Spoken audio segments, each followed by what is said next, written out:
ना सड़क ना बने काहे यही ना बने जो केहू देवे ना करी अनावती तो हमने एक तरफा ना बने। अच्छा अगर वो पक्ष दो आदमी के बकाए में तो दोनों पक्ष दी आधा बनवा दे। हाँ देखिए ऑन कैमरा कहते नहीं। हाँ जी दोनों राजा कहीं लखेत के पूछ दी जान नहीं रुपा। अच्छा ना पहले लगा हाँ तो ये क्या अगर दोनों पक्ष दी तो बन जाई। हाँ बन बैठ के पढ़ावे तो ना जन वोट ना पड़ी हो जो वोट कहीं और पड़ी तो रामनगर के वोट एको ना पड़ी केहू के ये निदान बा। नहीं तो गांव के रास्ता के निकास हो सब लोग सुख चैन से रहो। हेती हेती लड़का बरखा में ठेवन में पानी हेल के जाता बरखा हो जाता था। तो अब बताई कि ये खातिर कौन उपाय बा। दारू पी लेता 4 बजे झाट भर कहीं गाड़ी देता कहीं रास्ता रोकता है वैसे रास्ता हल हो जाए कहियो ई काम 20 साल हो गइल बा है रास्ता भी बंद भइल बा बोला चाली भी छूट गइल बा दुआर पर उठा बड़ी छूट गइल बा मृतक में आवा गई छूट गइल बा तिलक भी में आवा गई छूट गइल बा रोड निकल गइल बा कहियो ना निकलिएगा। अरे सुनिए खिसियाई नहीं कोई नहीं आएगा तो वोट भी हम लोग नहीं देंगे एंट्री भी नहीं करने देंगे। नेता होता कोई भी हो बीजेपी हो किसी भी पार्टी का हो जब तक रोड नहीं बनेगा रोड नहीं बनवाएंगे तो किसी को भी नहीं देंगे चाहे कोई भी हो।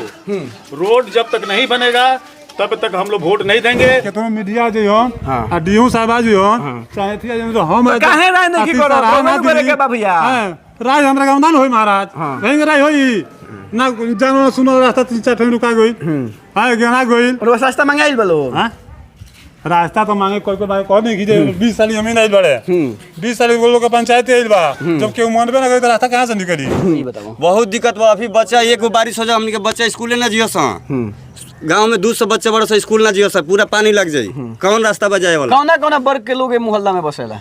राजपूत बाड़े गोड़ बाड़े मुस्लिम बाड़े लोहार बाड़े हर जात के लोग बावे सारा जात के लोग बा। अगर इतना नहीं बना तो फिलहाल में वो घटना भइल जौना में कि हमने के फ्रेंड रहा है उनकर मम्मी के डेथ हो गया गजेंद्र नाम रहा। ये रोड ना रहला के वजह से हमने के अहिटोला में घूम कर नहीं जा जौना वजह से हेजू आवत उनकर डेथ हो गई। तो एक हमने के बहुत ज़्यादा सख्त जरूरत बा रोड के कैस की जे भी आवता ये रोड से बहुत जरूरी बा आवल गई। हम पहले बनी उ ना दी हैं हमरा में पक्का में जाई है अब हमरा का कच्चा रास्ता दी है तो उ हमरा में ना जी है उनका में हम ना जा तो यही खातिर रास्ता बंद हो गया। तो ये माने अगर देखी उनका अनुसार के सामाजिक लोग बात बैठ के बात होई तो बैठ के बात करे के प्रयास करे बनो 77 बेर बैठ के बात करे के ई कइल बा। ये होखेला कि 2 जना बालो आई 2 जना मिल के ई कइले जे हम तहार नहीं की मानत उ कहिए जे हम तहार नहीं की मानत आ गांव भर के ओकर परेशानी झेले के पड़ता जेकरा वजह से बंद हो गइल जे भाई ठीक बाटे तू मत। BA BCom BSc MA MCom करें विश्व की सबसे बड़ी यूनिवर्सिटी इग्नू से। सॉल्व असाइनमेंट्स और गाइड बुक्स प्राप्त करें। संपर्क करें Mahakal computers DAV PG college के पास पंच मंदिरा मोड़ से दाहिने सिवान। नमस्कार प्रणाम गोला तनी हम मेरा जरूर देखा तनी मैच बॉक्स। अभी हम बानी सिवान के दरौली विधानसभा के बलहू के रामनगर में। रामनगर के हम बात करी तो आज़ादी के 75 वर्ष 78वां वर्ष गांठ हमनी के मनैनी है जा। देश का तो आज़ाद हो गई बा आम आदमी आज़ाद हो गई बा लेकिन आज भी ये आज़ाद गांधी जी के देश में राजेंद्र बाबू के धरती पर दलित बस्ती में जाए के कहीं हरिजन बस्ती में जाए के कहीं माफ़ करें हम लोग रविदास समाज के बीच जाए के कहीं या और लोग के जाए के कहीं तो आज भी सड़क के लेके बदहाली शुरू बा। हालांकि ग्रामीण लोग कुछ सड़क देले बा ग्रामीण लोग के सहयोग से कुछ सड़क बनल बा। जैसे देख लें पीछे पेपर रोल पर ही खड़ा बानी तो पेपर रोल ग्रामीण लोग के सहयोग से बनल बा। सड़क बनल तो जरूर बा लेकिन अभी भी बीच में बाधा बनल बनन कुछ सामंतवादी विचारधारा के लोग।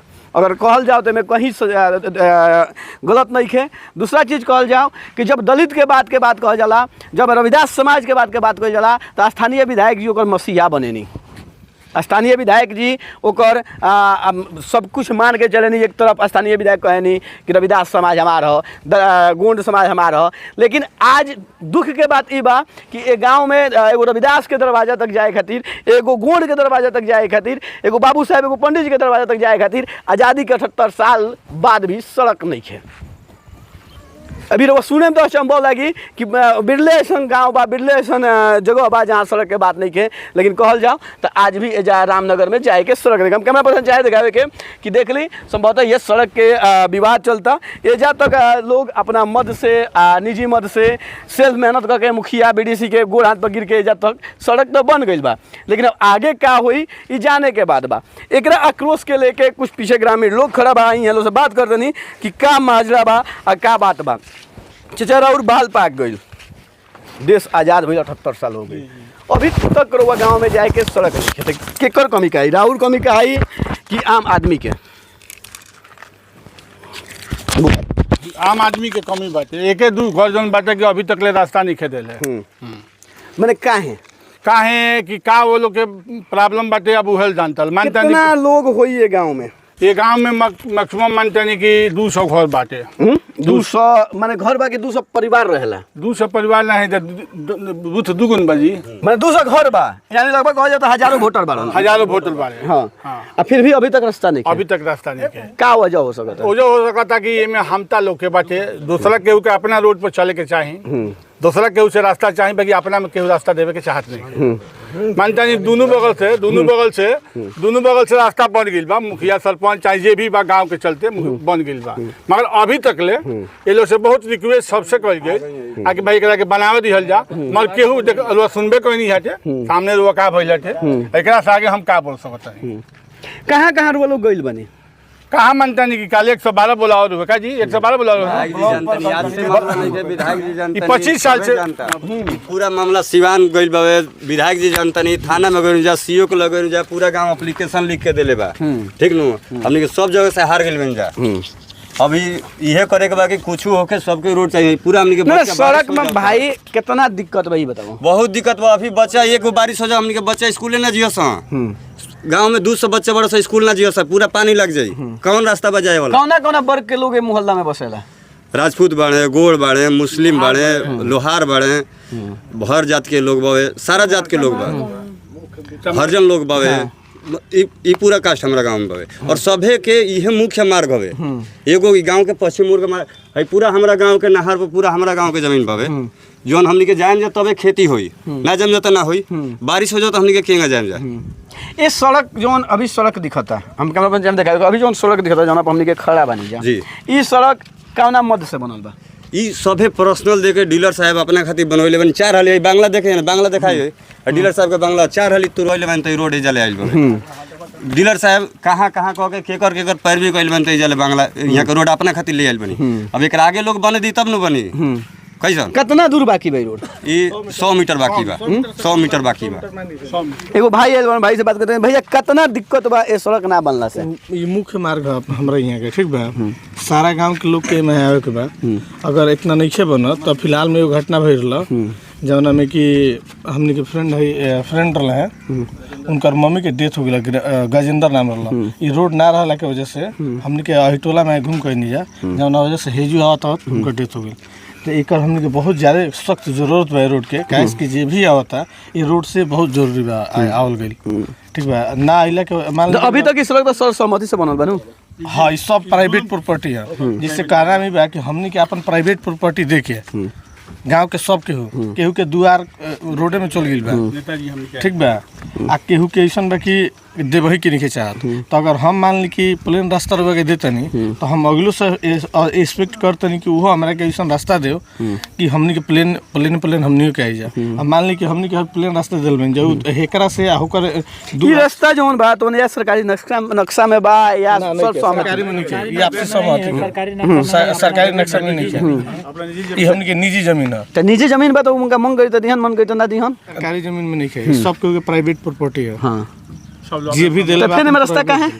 रास्ता यही वजह से कि अगर रास्ता ना दिहन तो उन्हों के दिक्कत बा, उनकर बाहिजू लाखों के जमीन खड़ा बा, मकान बनल बा, 50 लाख के ओकर कीमत एकदम डाउन बा। अगर रोड निकल जाए तो ओकर कीमत ज्यादा। नेताजी हमने साथ में, नेताजी सड़क कहाँ जब होने के चाहिए? सड़क ऐसे बने के चाहिए कि गांव समाज के विकास खातिर बने के चाहिए, गांव समाज के विकास हो। मान आए दिन अगर किसी का तबीयत खराब होगा, यहाँ बारिश होगा, यहाँ पानी लगेगा तो कैसे जाएगा, कैसे इलाज करेगा? नियम तो नहीं कि सरकारी निजी जमीन में सड़क बना नहीं, सरकार का कोई नियम नहीं है, लेकिन आम पब्लिक के सहमति के द्वारा ये नियम है। मान लीजिए कि हमारे जमीन में आप जा रहे हैं, हमारे रोड में जा रहे हैं, तो आपको भी रोड देना उचित है कि नहीं है? पहले आप मानवता के आधार पर, मानवता के आधार पर। तो क्या मानवता है उनका, क्या मानवता है बताइए आप? ना तो मनाता रहुए समाज के नु जहाँ तक हम राउरे भाई बड़ डर नु होयन हाँ ठीक है केहू होई ठीक है हाँ है बात सही है आपका कहना।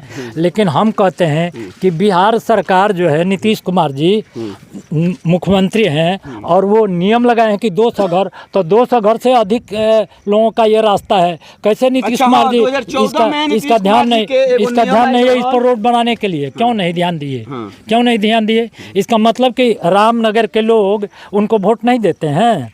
नीतीश कुमार को इस सड़क को नहीं देखना चाहिए हैं? आज तो सत्ता में उनको सरकार नहीं ना भाई, हमेशा तो दूसरे नीतीश कुमार, देखिए हम नीतीश कुमार के साथ रहे हुए हैं, जदयू में जिला के महासचिव थे। नीतीश कुमार जी हमको खूब बढ़िया से जानते हैं, चंद्रकेतु सिंह जानते हैं, सारे लोग जानते हैं। लेकिन कहने का मतलब है कि आज तक कितने दिन सत्ता में रहे नीतीश कुमार को ये रामनगर गांव का ध्यान नहीं आया। हाँ, आज देखिए बिजली का ये ट्रांसफार्मर है, ये ओम प्रकाश यादव सांसद थे तो हमने कह के लगवाया, और आज इसका स्थिति देख लीजिए सामने क्या है, तेल चूरा है, आई तार नंगा पड़ा हुआ है। क्या नीतीश कुमार को ये बात नहीं मालूम है? नेताजी तो रुआ तो सत्ता के साथ रहल बने, सत्ता के साथ रहे हुए हैं, सत्ता के साथ हम रहे हैं। तो सरकार को जब हम लोग लिख के दिए हैं, कई बार इस पर CN झा दरोगा थे दरौली थाना के, वो आए हुए थे, उसको समझाए, फिर रोड भी गया, फिर काट दिया। यही रवैया है। मैंने समझौता भइल बे पर। हाँ दरोगा जी आए थे, बात हुआ था ठीक है। तो अगर उस व्यक्ति को लाज होता तो इस रास्ते से नहीं जाता। चलिए तो बना नहीं वीडियो के साथ दिखाओ तो नहीं आगे जाए में कैसे दिक्कत बा, हम चल के दिखाओ तनी कि ए जाके आम आदमी के आवे जाए में कितना दिक्कत बा। सड़क होके के चाहिए कि ना होके चाहिए, मनौता के नाते भी एगो गांव के विकास करे सड़क हो सकता होला। कहाँ जाता रहा भैया, कितना दिक्कत बा सड़क से? सड़क से बहुत दिक्कत है, ना बने के चाहिए। काहे ना बने के चाहिए? अच्छा बने के चाहिए, काहे बने के चाहिए, का दिक्कत बा? अब दिक्कत है जमीन वाला के सेवा, जमीन वाला जमीन से पूछल जाए। देखिए बिहार में लगभग हर जगह यही स्थिति बनल बा। रुआ के बता दी कि सड़क है, देखिए वजह तक रुआ के दिखाई कैमरा पर्सन चाहे कि देखिए पिच चलत होती है, पेपर वर्क चलता होता है, संभवतः आगे भी सड़क बा, लेकिन बीच में जो नहीं बा कि बताओ जाता लोग कि स्थानीय लोग दरोगा से कह के या जो भी अधिकारी रैंक के लोग रहा लोग बातचीत करके पर सड़क फेंकाई रहल। अब ओकरा के बाद का भाई आई है बाबा से जानते नहीं कि बाबा बुढ़ारी में आ गए, बाबा का हाल बा, ठीक बारो, तबियत ठीक बा, ना बोल पावेलन। देख ली इस सड़क खातिर हर एक लोग पीछे पे लोग बा, पीछे देखा तो कैमरा पर्सन कि पीछे भी लोग बा जे इस सड़क के लेके काफ़ी ज़्यादा परेशान बा, लेकिन परेशानी के हद तब पार हो जाई जब तक इस सड़क ना बनी। अब दूसरा चीज़ बा कि सड़क के दूसरा पक्ष के भी बात रखे का प्रयास कर जाइए। अगर दूसरा पक्ष भी अपन बात रखता तो मैच बॉक्स की टीम चाहिए कि दूसरा पक्ष भी अपन बात रख ले। अब का सच्चाई बा बनत का नहीं के जाने के बात बा, लेकिन मनौता के आधार पर इस सड़क बने के चाहिए कि ना बने के चाहिए रउआ जानी। यहाँ के सामाजिक लोग हैं, का परेशानी बस सड़क से? सड़क नहीं खे कर का है लोग कहते कि लोग सड़क रोकले बनी के रोकले बा? रउए लोग के तो कहते हमर कसकारी जमीन हम रोकले, कहां बनी सड़क रोकले बा? जाते बा आवते बा।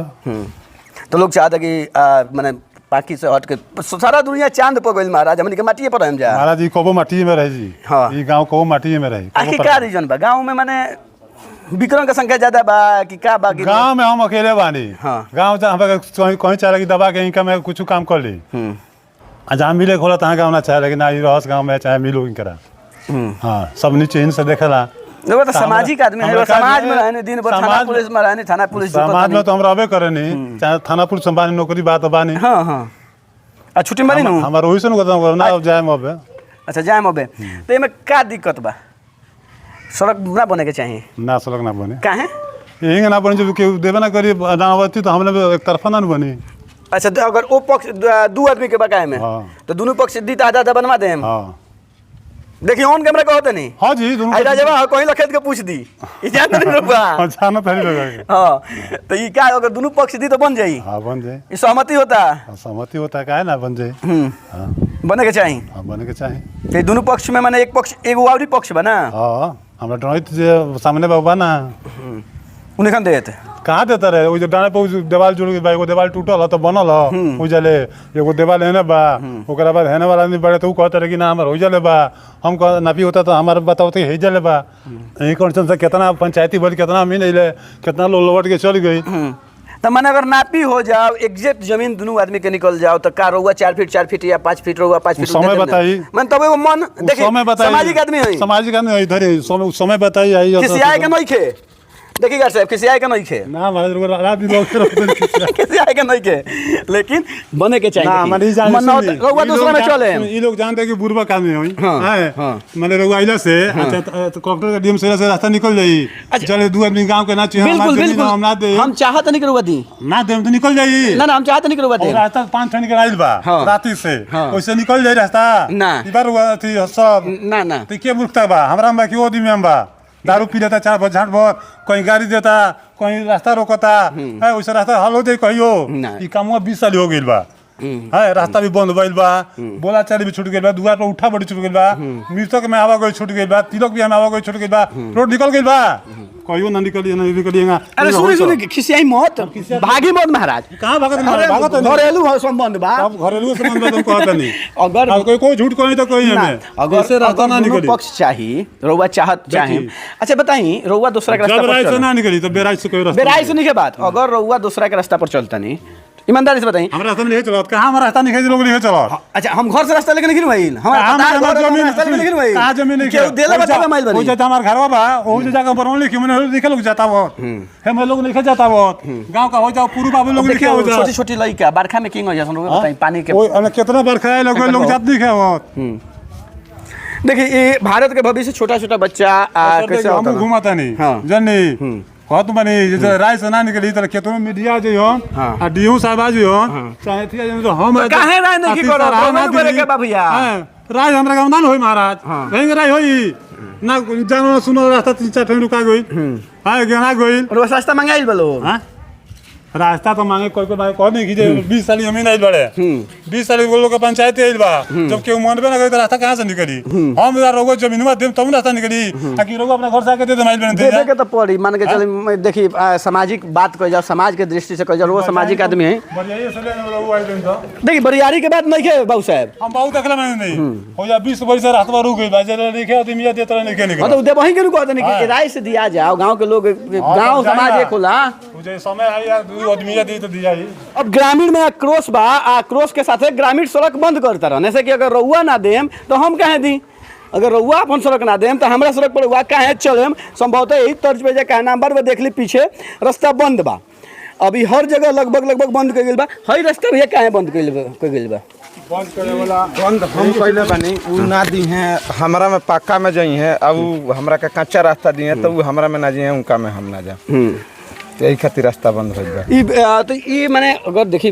उनका अनुसार के सामाजिक लोग बात बैठ के बात होई तो बैठ के बात करे के प्रयास करे बहनो 77 बेर बैठ के बात करे के ई कइल बा ये होखेला कि 2 जना बालो आई 2 जना मिल के ई कइल जे हम तहार नहीं मानत उ कहिए जे हम तहार नहीं मानत आ गांव भर के ओकर परेशानी झेले के पड़ता जेकरा वजह से बंद हो गइल जे भाई ठीक बाटे तू मत जी अगला कलो से भैया कि समाज बैठ के बात करी तो फरिया जाई काहे लिख लो बैठ देखें ये जो पूरा पंचायत के मुखिया सरपंच बढ़िया मृत्युंजय बाबू सब आ करके सब रिक्वेस्ट करके पैर पकड़ करके चले गए यहाँ पर अब देखिए हम लोग का ज़मीन है हम लोग नहीं दिए है रोड बनाने के लिए ये हम ही लोग का ज़मीन है ना ये हमारे मकान हमारे घर के आगे है ना नहीं बना है आदमी को ये सोचना चाहिए कि जब ये पूरा गांव निकल कर आ गया तो इतना दूर में क्या है ये गांव का उतना वो नहीं है माने आन गांव का कोई आ रहा है हम ही तो गरिया के जाम दूसरा क्या बा गरिया कर नहीं जाएंगे 10 आदमी माँ बहन के गाली दे करके जाते हैं यहाँ पानी लगेगा मोटरसाइकिल वाला गिरेगा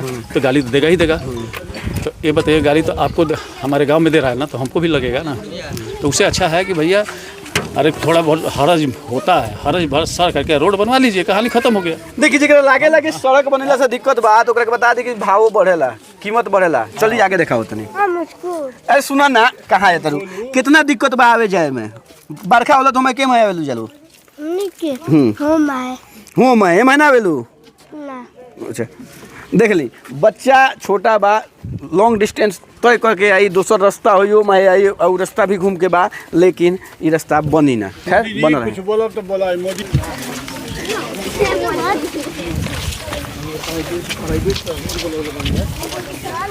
अब देखिए आक्रोशित ग्रामीण इंसान के हर की ओर से रास्ता बंद कैले बड़न समाज के बहिष्कार करे के चाहिए ये गलत नहीं के भइल ई सही भइल भाई होके के चाहिए ये भैया रास्ता कहाँ बंद बा ई रास्ता इहो बंद मान ली जब सबके दिक्कत हुई तभी नहीं रास्ता बने सही चलते सबके रास्ता रुकल बा, हमनी को दूसरा गांव से घूम के आते हैं होने से। अब मान लीजिए हमरा खातिर छोड़ दे जाई तो हो सकता है भविष्य में ई रास्ता हो जो बनल बा और कराउने हमनी के बन जा 4-5 घर बा उन्हें घर बा, हमनी के लोहार जाति से बिलोंग करेंगे तो हमनी के रास्ता के बहुत जरूरी बा। अब इतनी रास्ता में ना मोटरसाइकिल आई जाई अच्छा से आ ना बड़की जाई, छोटी मोटरसाइकिलों का रास्ता हमनी के चाहिए, वही क्षेत्र हमनी के सब पहले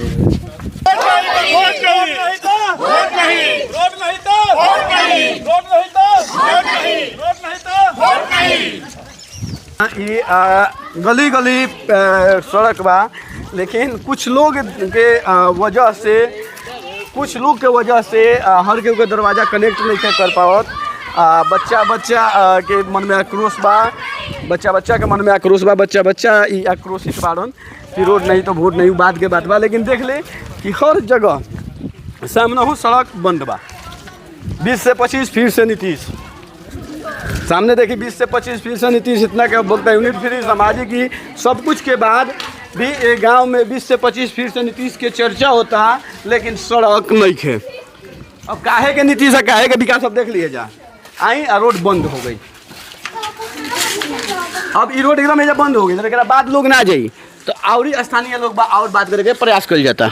अब कैसे बानी चुनावी वर्ष बाद जगह जगह सड़क बंद बा, काहे सड़क बंद है? इसलिए कि मान लीजिए कि एक पक्ष नहीं दे रहा है, दूसरी पक्ष अपनी सफाई तो दे दिए कि अमीन बुलाइए हम आधा देंगे, बोले ना अभी तो ठीक है। सीओ साहब अभी प्राइवेट अमीन हम बुलाएंगे तो क्या जरूरी है कि आप मान लीजिएगा ना, प्राइवेट तो ना मानिए, सरकारी ये बोल रहे हैं कि नहीं ये माफी हमें मंजूर नहीं, दूसरा बोल रहा है दूसरा मंजूर नहीं। तो विधायक जी क्या करते नहीं? अरे विधायक जी का तो पता ही नहीं, विधायक जी कहाँ रहते हैं? विधायक यहाँ पे सतदेव राम है। सांसद के हो?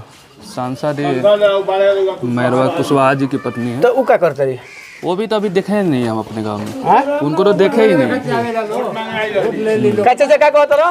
वोट लेने के लिए आशा है लोग, वोट लेने के बाद से ना कोई नहीं देखा। अरे देखा तो ना बड़ा समस्या बता रहा में सड़क नहीं है, ओकरा बावजूद खाली वोटे याद कर बोलो। वोटे खाते ही कर लो 670 वोट, सुनिए 670 वोट संसद को हम लोग वोट दिए हैं। 600 रामनगर बूथ पर 670 वोट उनको मिला है। रामनगर बूथ पर स्थानीय सांसद क्या करते? 14 नंबर वार्ड पर रामनगर बलहू टोला रामनगर 14 नंबर वार्ड पर 670 वोट हम लोग को दिए हैं। हमने यही मंदिर है, हनुमान जी का है, शंकर जी का मंदिर है। हमने उनसे रिक्वेस्ट भी किया कि कुछ अगर भगवान आप जीतिएगा तो कुछ दान दक्षिणा दे दीजिएगा। आज तक हमारे गाँव में कोई भी हर विधायक क्या करते भैया, तो सांसद क्या करते? सांसद हमारे एको बंदी खने जाए, एको बंदी सड़क जटिल समस्या है। रोडो खातिर बतावर है, वो आई रही जीते इलेक्शन लड़े के टाइम में ओकरा से ई बात बतावर है कि हमने के यहाँ रोड के समस्या बा। ओकरा भाई एसडीएम साहब एक बाइल है, एसडीएम साहब के दरौली से एसडीएम साहब आइल है, उनकरा के ले जाके हमने के देखलौनी से, मगर केहू ए पर सुने वाला नहीं थे। बाबू रे बताई हमने के कौना हालात में बानी सो भाई, अभी तक तो केहू ना आइल। नहीं कोई नहीं आया, आएगा तो वोट भी हम लोग नहीं देंगे, एंट्री भी नहीं करने देंगे। नेता होता कोई भी हो, बीजेपी हो, किसी भी पार्टी का हो, जब तक रोड नहीं बनेगा, रोड नहीं बनवाएंगे तो किसी को भी नहीं देंगे, चाहे कोई भी हो। रोड जब तक नहीं बनेगा तब तक हम लोग वोट नहीं देंगे। वोट वाले आते हैं, अपने पक्ष में जाते हैं, अपने पक्ष से मिलते हैं। आज तक किसी इलाके में कोई नहीं आया, जीतने के बाद से कोई भी नहीं आया, ना संसद आया। भैया प्राइवेट जमीन हो, प्राइवेट पे क्या रास्ता मिले? ठीक है, तो अभी रास्ता मिलेगा, एमपी एमएलए ही दिलाएगा ना। वो आपके सामने ही पक्ष रखे हैं कि हम नपवा लीजिए, आधा हम दे देंगे। तो सीओ साहब से कहीं लो नापी करावे, कोई नहीं। सरकारी सीओ साहब के पास एप्लीकेशन दिया गया है, वो सरकारी अमीन बहाल करे और नापी मंजूर करके बनवा दे। आधा एक पक्ष देंगे, आधा एक पक्ष देंगे, इसमें तो कोई प्रॉब्लम नहीं है ना। अब मानने की बात है, अब हम मानेंगे ही नहीं कि हमें मानेंगे नहीं तो कैसे मानेगा? बोलेगा तो मानना चाहिए ना। 2 अमीन 5 अमीन आ करके अपना सब चीज करके चला गया, लेकिन वो कोई नहीं माना। चाचा तू तो बहुत दिन से बड़ा का लगता भाई, मतलब प्राइवेट जमीन है भाई, अपन घर है ये आदमी का प्राइवेट ना हो, ये कैसे आदमी बा जब ओकरा के देख के बनवाले बा, फैवलेट करे बा, आ ओने के काहे नहीं खबर। देखिए ये तो बदलाव नहीं। ए भैया ए सुना है जा हम तो आ जाए ना, ये बात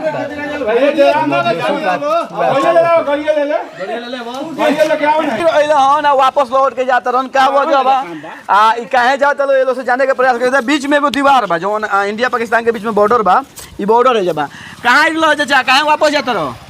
सड़क देख के लौटो तनी जाए। कहां घर बा? तितरा बाजार। तितरा बाजार से आइलो तो सड़क बंद भाई, गांव देखले बड़ो ना महाराज। हां ये गांव के मुखिया विधायक बीडीसी के मने गोल लागल चाहिए कि ना हैं मने ये लोग के तनको शरम लाज बचल रही तो लाइट कि ना जा नहीं के रहला मैंने ऐसा रोड नहीं रखले।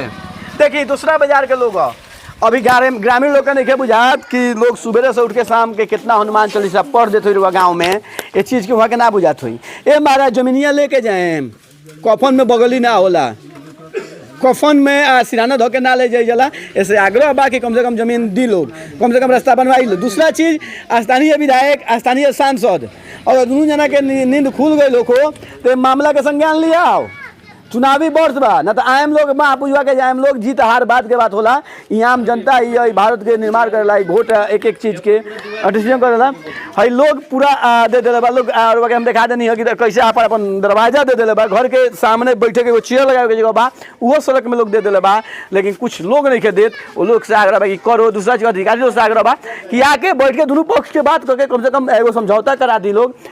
समझौता के नाते ही जब सामाजिक प्रेशर पड़ी तो आदमी बदलेला तो कहीं बदल जा लेकिन दुर्भाग्य बा हमनी के जनप्रतिनिधि मुँहचोर बड़ा सो। अब देखिए इस लड़के का घर के आगे गांव का सारा लोग जमीन दिया है इसमें रोड बना है इसमें और मेरा पूरा जमीन रोड में चला गया है ठीक है लेकिन वो 2 लोग मिले हैं और 2 लोग मिल करके रोड नहीं निकलवा रहे हैं ठीक है। नीतीश जी से हम लोग का यही गुहार है कि सारे जगह हम चले गए रोड बनवाने के लिए लेकिन कोई यहाँ पे नहीं है आप रोड के निर्धारण करने के लिए। बट हम लोगों का ये भी है ना कि वो अपने में जब नहीं जाने दे रहे हैं तो वोट आ रहा है ना हम लोग हमारा जमीन है तो हम वोट नहीं कराने देंगे उधर गाड़ी किसी का भी गाड़ी हम जाने नहीं देंगे। मास्टर को रोकेंगे स्कूल तो मास्टर को नहीं जाने देंगे प्राइवेट स्कूल है रामनगर प्राइमरी स्कूल है जिस स्कूल पर प्राइवेट हम लोग रास्ता निकाले हैं जिसमें सब गांव की लड़की की शादी होती है मगर ऐसा स्थिति होगा तो उस बूथ को हम लोग किसी को नहीं जाने देंगे उन्हीं का जमीन है मेरा जमीन है। का चाचा तू सरकारी स्कूल में ये उम्र में जमीन दे देला तारा गांव में 4 फुट के उन्हें कहते तू स्कूल का बनवा दे। तो सरकारी स्कूल में बच्चन खातिर हम जमीन देनी रास्ता खातिर